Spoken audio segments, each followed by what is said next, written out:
नमस्कार, फाइटर समाचार में आपका स्वागत है। पेश आज 23 सितंबर दोपहर 3 बजे राजस्थान की खास खबरें।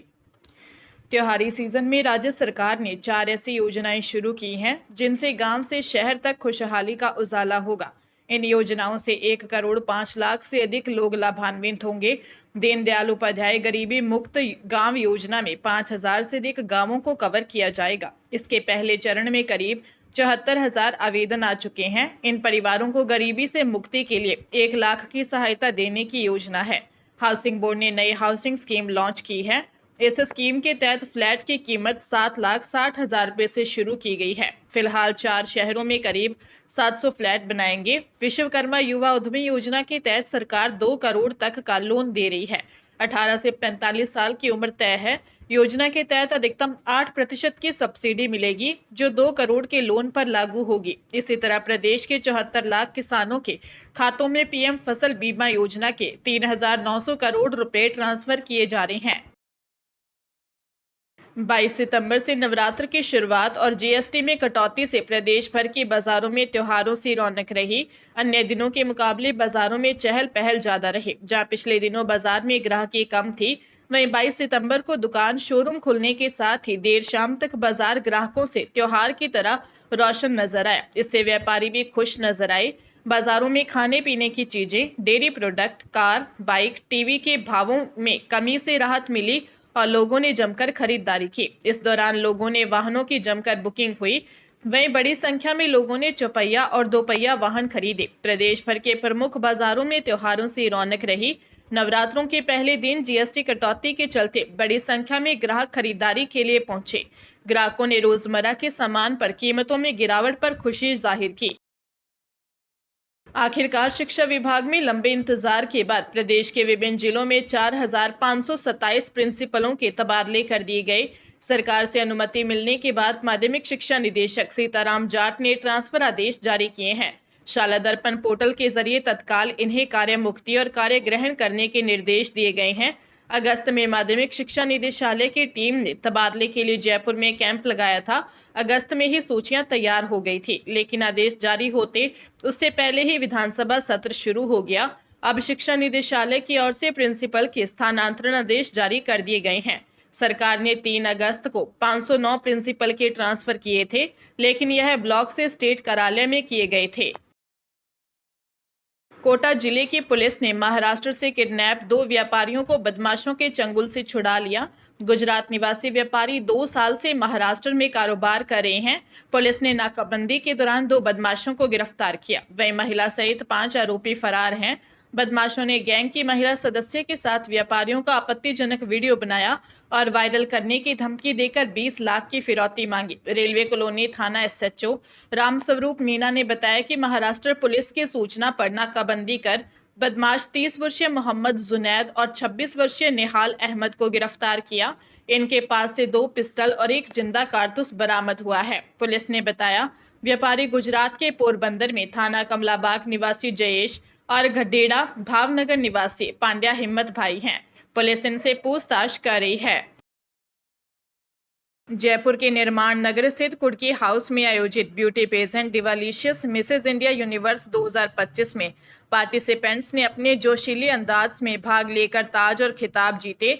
ब्यूटी पेजेंट की क्लासिक कैटेगरी में झांसी की नेहा तिवारी और प्लेटिनम कैटेगरी में प्रतापगढ़ यूपी की लेफ्टिनेंट कर्नल सतविंदर कौर विजेता बने, जिसे डिवालिशियस मिसेज इंडिया यूनिवर्स ऑर्गेनाइजेशन की ओर से आयोजित किया गया। डिवालिशियस ऑर्गेनाइजेशन के सीईओ नरेश मदान ने बताया कि इस ब्यूटी पेजेंट में 26 मॉडल्स ने भाग लिया और कॉन्टेस्ट का टाइटल और क्राउन जीतने के लिए अपनी दावेदारी पेश की। कॉन्टेस्टेंट की क्लासिक कैटेगरी में शिलांग मेघालय की रीना खारबुदना, प्लेटिनम में बड़ौदा की Richa Pandey first runner up रही।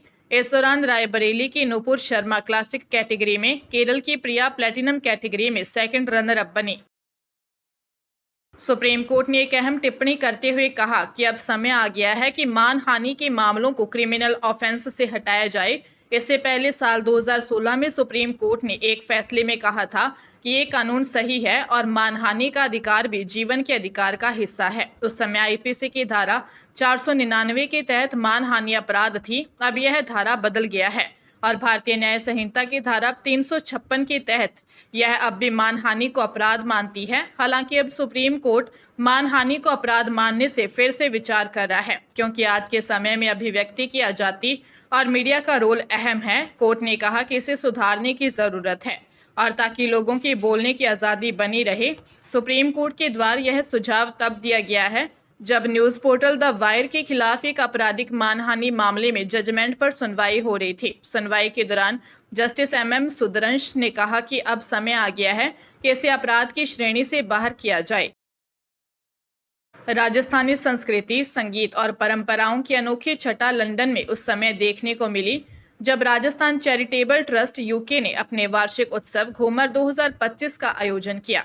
इस आयोजन ने न केवल यूरोप के सबसे बड़े राजस्थानी उत्सव का खिताब बरकरार रखा, बल्कि पधारो मारे देश की भावना को हजारों प्रवासियों और स्थानीय लोगों के दिलों तक पहुंचाया।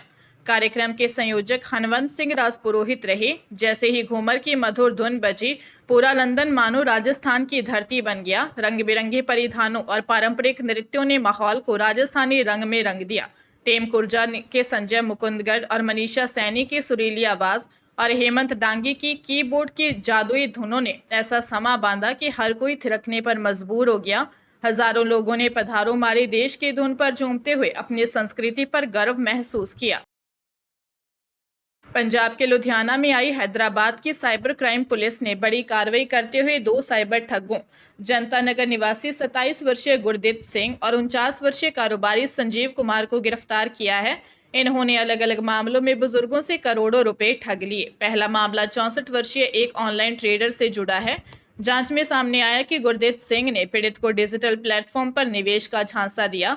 शुरुआत में मामूली रकम पर मुनाफा दिखाकर उसका भरोसा जीता गया और धीरे धीरे पीड़ित से 86,65,000 रुपए ठग लिए। हैदराबाद पुलिस बैंक खातों की जांच के बाद फंड ट्रेल सीधे गुरदीप तक पहुंची और उसकी गिरफ्तारी हुई। दूसरा मामला 69 वर्षीय एक पुजारी से संबंधित है। आरोपी संजीव कुमार ने ऑनलाइन ग्रुप्स और फर्जी निवेश योजनाओं के जरिए 91,23,000 रुपए ठग लिए। राजस्थान के झालावाड़, चित्तौड़गढ़, प्रतापगढ़, डूंगरपुर, बांसवाड़ा, उदयपुर जिलों में आज बारिश का येलो अलर्ट है।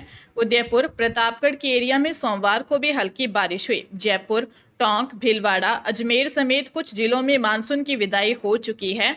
मौसम विशेषज्ञों के मुताबिक इस सप्ताह के आखिरी तक राज्य के शेष हिस्से में भी मानसून विदा हो जाएगा। मौसम केंद्र जयपुर के निदेशक राधेश्याम शर्मा ने बताया, पश्चिमी राजस्थान में अगले 4-5 दिन मौसम शुष्क रहेगा। दिन में तेज धूप रहने के साथ तापमान 36 से 40 डिग्री सेल्सियस के बीच दर्ज होने की संभावना है। पूर्वी राजस्थान के दक्षिणी हिस्सों में अगले 1-2 दिन हल्की बारिश का दौर जारी रह सकता है, जबकि कोटा, भरतपुर, जयपुर संभाग के अधिकांश हिस्सों में मौसम ड्राई रहेगा। वहीं आज अधिकांश शहरों में तेज धूप रही।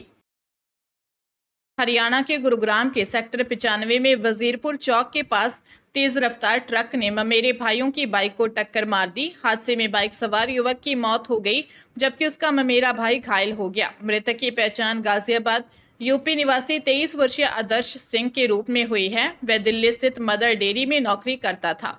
मृतक के भाई अर्पित सिंह ने बताया कि वह गुरुग्राम के सेक्टर 92 में रहता था और ऑफ आनंदा सोसाइटी में STP ऑपरेटर का काम करता है। उसका छोटा भाई आदर्श सिंह 2 दिन पहले ही उनके पास आया था और वे परिवार सहित वृंदावन घूमकर आए थे।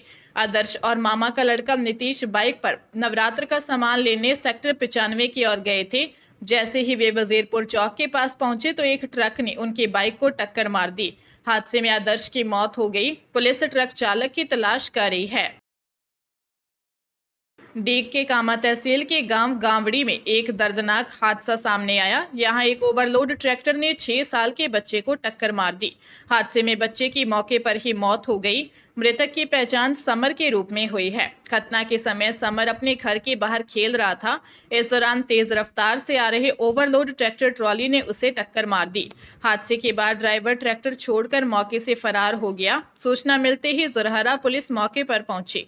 ग्रामीणों ने बताया कि रोजाना इस रास्ते से खनन सामग्री से भरे ओवरलोड वाहन तेज रफ्तार में गुजरते हैं। पुलिस इन पर कोई कार्रवाई नहीं करती। इससे पहले भी कई हादसे हो चुके हैं। ग्रामीणों ने ओवरलोड वाहनों के खिलाफ कार्रवाई की मांग की है।